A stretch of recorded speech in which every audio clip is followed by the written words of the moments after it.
જય જવાન જય કિસાન ખેડૂત મિત્રો, આજે તારીખ થઈ છે આપણે 1 ફેબ્રુઆરી 2026 અને તમે જોઈ રહ્યા છો આપણે જે ઘઉં ઘરના ઓર્યા હતા. કોઈ માર્કેટમાંથી બિયારણ લાવ્યા નહોતા, ઘરના જ આપણા ઘઉં હતા. એ જ બિયારણ તરીકે આપણે આમાં યુઝ કરવામાં આવ્યા હતા. અત્યારે બહુ સારો એનો વિકાસ અને બહુ સરસ એના છોડ એટલે કે જે એનો વિકાસ થયો છે ને બહુ સરસ છે.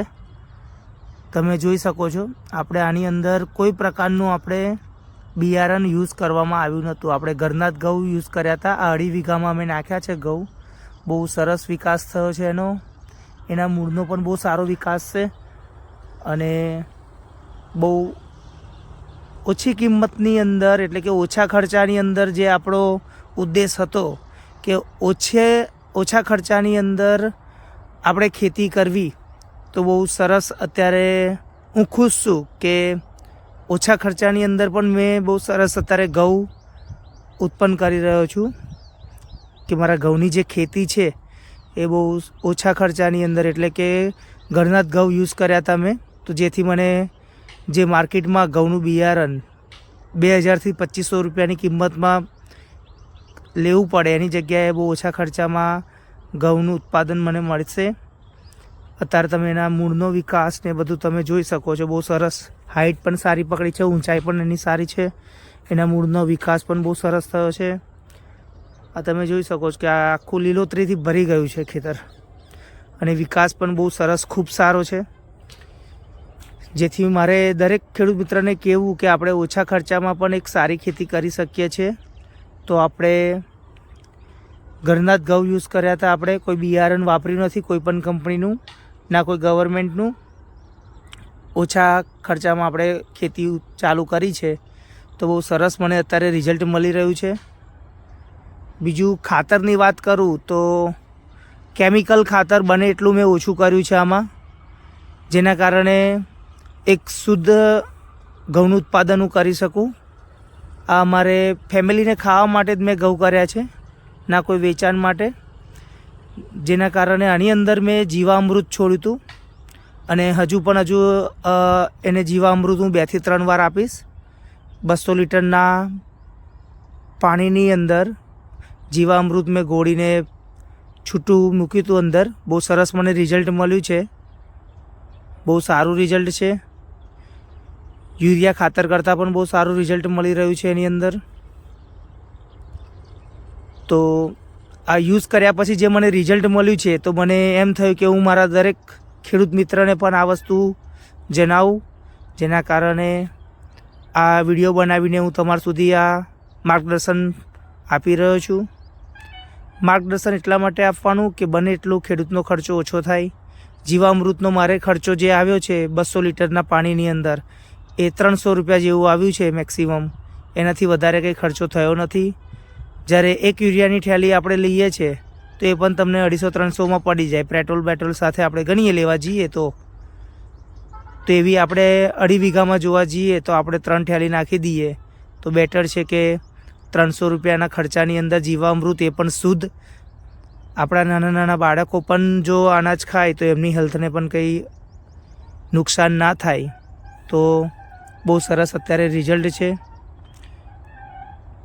તમે જોઈ શકો છો. તો મારું કહેવાનું એ જ છે તમને કે બને એટલું ઓછા ખર્ચામાં આપણે ખેતીને આગળ વધારીએ, જેથી આવનારી પેઢી પણ આપણી બહુ સારી રીતના છાણિયા ખાતર સાથે જોડાઈને કોઈ કેમિકલ પર નિર્ભર ના રહે. કેમ કે કેમિકલ પર નિર્ભર રહેવાથી ખેતરને ફળદ્રુપતા પણ ઓછી થાય છે, ખેડૂતને નુકસાન પણ થાય છે. કારણ કે જોવે એટલો વિકાસ ઝાડને થતો નથી. અને દિવસે ને દિવસે અત્યારે ખાતરના ભાવ વધી રહ્યા છે. અત્યારે નવું આવ્યું છે કે ભાઈ યુરિયાની થેલી જે 45 કિલોમાં આવતી હતી, પહેલાં 50 કિલોમાં આવતા હતા, 50 કિલો એ 45 કિલો પર લાવ્યા. હવે 40 કિલોની બેગ આવશે. કિંમતમાં કોઈ ઘટાડો નથી કરતા, વજનમાં ઘટાડો કરી રહ્યા છે. જેથી ખાસ ધ્યાન લેવી કે ભવિષ્યની અંદર એક થેલી આપણને 20 કિલોની આપશે 300 રૂપિયામાં. એટલે આગળ જતાં આપણા પર જ છે બધો બોજો. એટલે બને એટલું આપણે કેમિકલ મુક્ત ખેતીમાંથી આપણે આપણા કુદરતી ખેતી તરફ વળીએ. કુદરતી ખેતી પણ બહુ સરસ થઈ રહી છે, જોઈ શકો તમારી સામે જ છે.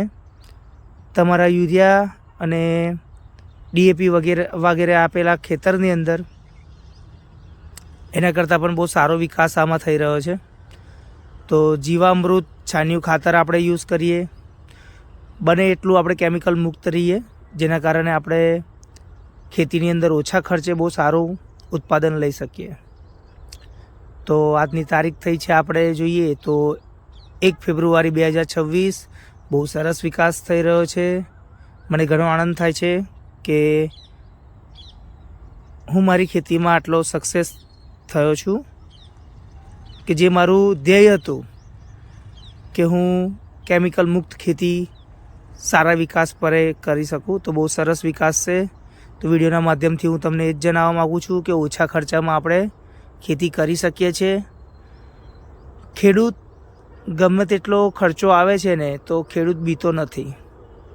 એ નફો કે ખોટ જોયા વિના એની ખેતી કર્યા જ કરે છે. તો 1% વધારે આપણે થોડું રિસ્ક લઈએ તો આપણને થોડું વધારે પણ રિઝલ્ટ સારું મળી શકે છે. કેમ કે આપણે બીએ છીએ કે ભાઈ હું જીવામૃત કે ભાઈ દેશી ખાતર વાપરીશ તો મારું ઉત્પાદન ઓછું થઈ જશે, મને ખેતીમાં લોસ જશે. ખરેખર એવું નથી. ધરતી માતા બધાને આપે છે, કોઈ દિવસ નિરાશ કરતી નથી. તો તમે બને એટલું ટ્રાય કરો કે કેમિકલ ઓછું વાપરો અને ઓછા ખર્ચામાં સારો તમારે ખેતી કરો. વસ્તુ સારી જ નીકળે છે. તો આનું ઉત્પાદન પણ સારું છે. હવે આપણે મળીશું આગળના વિડીયોમાં, જ્યારે ઘઉંની ડુંડી બહાર નીકળી હશે અને હું તમને બતાવીશ કે જુઓ આ છે દેશી ખાતર અને જીવામૃતનો પાવર. બહુ સરસ ખેતી નીકળે છે. તમે પણ આ ઓછા ખર્ચામાં આગળ સારી ખેતી કરો એવી મારી આશા છે અને પ્રભુને પ્રાર્થના છે કે જેથી મારા ખેડૂત મિત્રના બજેટમાં અને એમને ઓછા ખર્ચામાં સારો ફાયદો થાય, સારો મુનાફો મળે. જય જવાન, જય કિસાન.